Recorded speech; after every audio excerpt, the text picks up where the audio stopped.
C-SPAN CEO Brian Lamb asked C-SPAN interns, what is the future of C-SPAN? Since I believe that millennials are the future C-SPAN audience, I took the challenge. And I created this documentary to shed light on millennials' perspective on C-SPAN. You will hear selected millennials' viewpoints, insight, and opinions about how C-SPAN can reach them. These millennials range in age from 19 to 26, and here's what they have to say.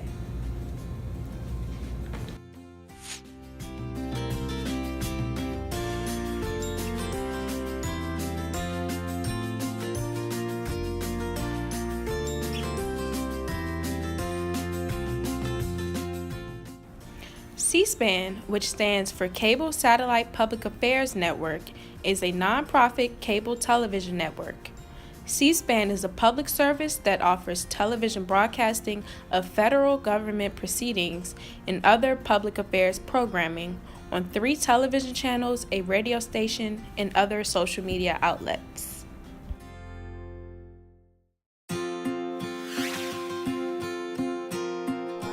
C-SPAN does a lot with airing government hearings and Congress meetings and sort of just keeping people up to date on the political sphere. And then I know they also have some stuff on like American history and sorts of things like that. C-SPAN I know as a television network generally that airs hearings that go on in the Senate or other branches of government.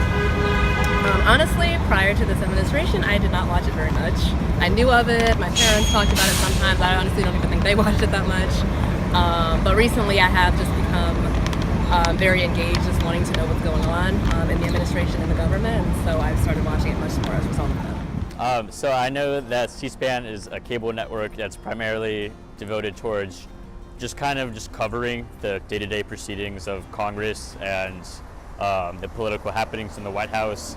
I know that they're pretty objective, like they kind of just show what's going on, especially in congressional hearings and legislative events.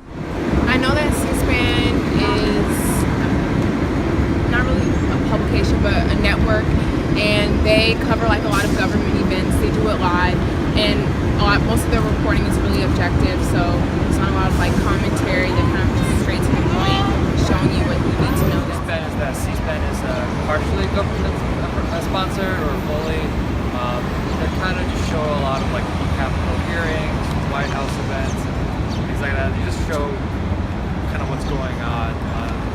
Usually live, they have recordings. I know they have a website that have some Q&A with some experts about some industry policy and things like that. But generally, I think of them as kind of like the CCTV of government. I like that a lot of times as journalists we hear that we're like the watchdogs of the government, and I think C-SPAN kind of really lives up to that. Like they're providing footage and coverage of like what's actually going on inside these meetings, so I think it's really important to have a medium that's kind of that watchdog role, and C-SPAN fits right into that category. I really appreciate objective reporting, especially in this political climate. I think there are a lot of people who we'll have these news media organizations that'll kind of sway one way or the other. So I think it's good that we look to C-SPAN to be a watchdog of our government and not be a watchdog of one party or another. They cover the raw event. They cover what's going on. It doesn't matter what it is. And I also like that they cover events such as the events that other news media outlets are not going to cover, like for instance, the Million Man March. C-SPAN was known to be one of the only few major media outlets that covered the Million Man March, and it said a lot to me. I really appreciated that. I like the fact that it offers balanced programming. It's unbiased, it gives you the straight facts. I definitely enjoy how C-SPAN is like not biased in a way. Again, they're like just a camera in the room. They literally watch what's going on. They don't really have opinions. They are very unbiased, again, because it's government sponsored. And I think that's a really good thing. It becomes a really reputable source. You know, you can argue with an entire clip. So I do like that unbiased aspect of it. I think what I like about it for sure is just the fact that I guess the news is very direct, it's very like honest.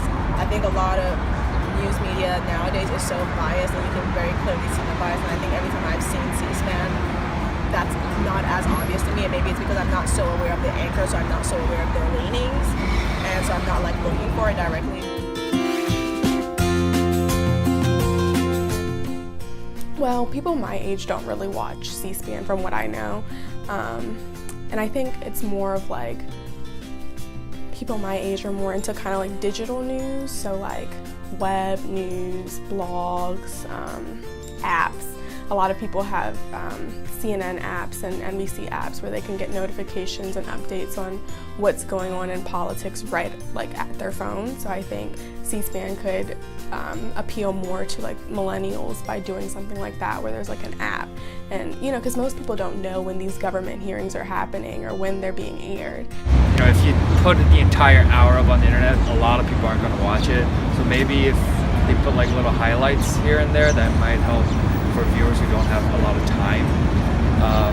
You know, to be honest, I feel like I've seen more C-SPAN clips in Comedy Central than I have from C-SPAN themselves. And you know, people kind of get the information for that. Obviously, you know, Comedy Central has biased information, but at least I think C-SPAN can do a good job of giving unbiased clips. I think with millennials, definitely social media use.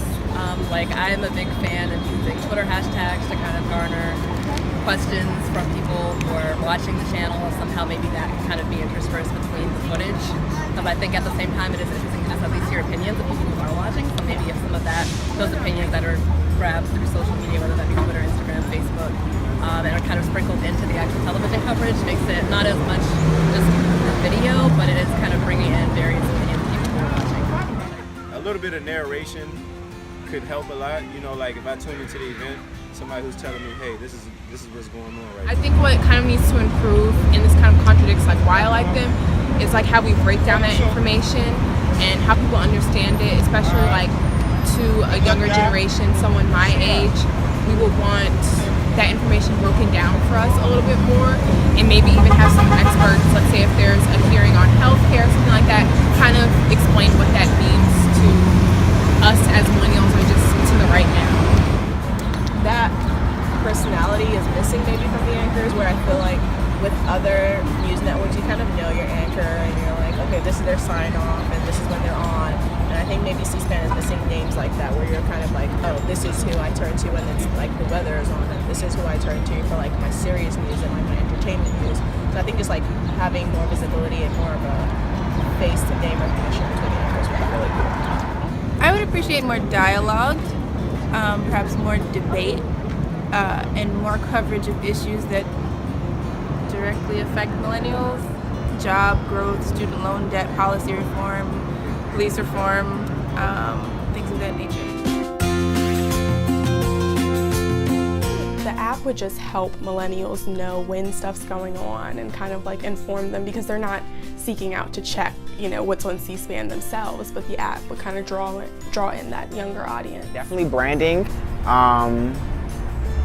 Millennials are very partial to branding, very, you know, if you have a good brand, if you have a good like aesthetic, millennials are like, oh, I'll give this a try, even if they like don't know a C-SPAN. So maybe even like branding something apart from C-SPAN just for millennials could possibly like draw millennials in. I think social media is such a way to reach millennials, and not in a very like clickbaity way. I hate when I see like news networks sort of demean them. So I think it is demeaning. So I think that when you do that, it's very like you're demeaning the news and you're demeaning your brand.